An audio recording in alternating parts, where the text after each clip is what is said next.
యావత్ ప్రపంచాన్ని హడలెత్తించిన మాస్కో ఉగ్రదాడిలో తాజాగా దిమ్మ తిరిగే ట్విస్ట్ వెలుగు చూసింది. టెలిగ్రామ్ అనే మెసేజింగ్ యాప్ ద్వారా ఈ మొత్తం వ్యవహారం నడిపినట్లు వెలుగులోకి వచ్చింది. అంతేకాదు, కేవలం డబ్బుల కోసమే తాము ఈ పనికి పాల్పడినట్లు ముష్కరుల్లో ఓ వ్యక్తి పేర్కొన్నాడు. తమను ఆ మెసేజింగ్ యాప్ ద్వారా సంప్రదించారని, తమకు డబ్బులు, ఆయుధాలు సరఫరా చేసిందెవరో తెలియదని అతడు పేర్కొన్నాడు. ఇందుకు సంబంధించిన దృశ్యాలు అంతర్జాతీయ మీడియాలో ప్రసారమవుతున్నాయి.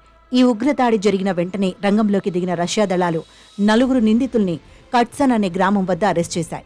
వారిలో ఓ వ్యక్తిని ఈ దాడి గురించిన వివరాలు అడగ్గా డబ్బుల కోసమే తాను ప్రజలపై కాల్పులు జరిపానని స్పష్టం చేశాడు. తనకు 5 లక్షల రూపాయలను ఆఫర్ చేశారని అతడు చెప్పగా, అందులో సగం మొత్తం అతని బ్యాంకు ఖాతాలో వేసినట్లు అధికారులు గుర్తించారు.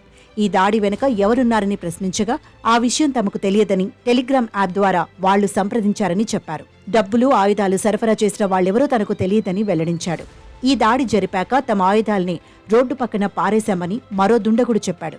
ఆ నిందితులపై రష్యా దళాలు దాడులు చేసే దృశ్యాలు కూడా బయటకొచ్చాయి. ఇదిలా ఉండగా, రష్యా రాజధాని మాస్కోలోని క్రాకస్ సిటీ కాన్సర్ట్ హాల్లోకి 4 ముష్కరులు దూసుకొచ్చి ప్రజలపై విచక్షణ రహితంగా దాడి చేశారు. ఈ దాడిలో ఇప్పటి వరకు 133 మందికి పైగా ప్రాణాలు కోల్పోయారు. దాడికి పాల్పడిన ముష్కరులు తజికిస్తాన్కు చెందిన వారని రష్యా అధికారులు స్పష్టం చేశారు. ఈ దాడికి ఇప్పటికే ఇస్లామిక్ స్టేట్ బాధ్యత వహించింది. అయితే రష్యా మాత్రం ఉక్రేనియన్ లింక్ ని అనుసరిస్తున్నట్లు సూచనలు ఉన్నాయి. కానీ ఉక్రెయిన్ అధికారులు ఈ దాడితో తమకెలాంటి సంబంధం లేదని గట్టిగా బదులిచ్చారు. అటు ఈ దాడి వెనుకున్న వారిని గుర్తించి తప్పకుండా శిక్షిస్తామని అధ్యక్షుడు వ్లాదిమిర్ పుతిన్ ప్రతిజ్ఞ చేశారు.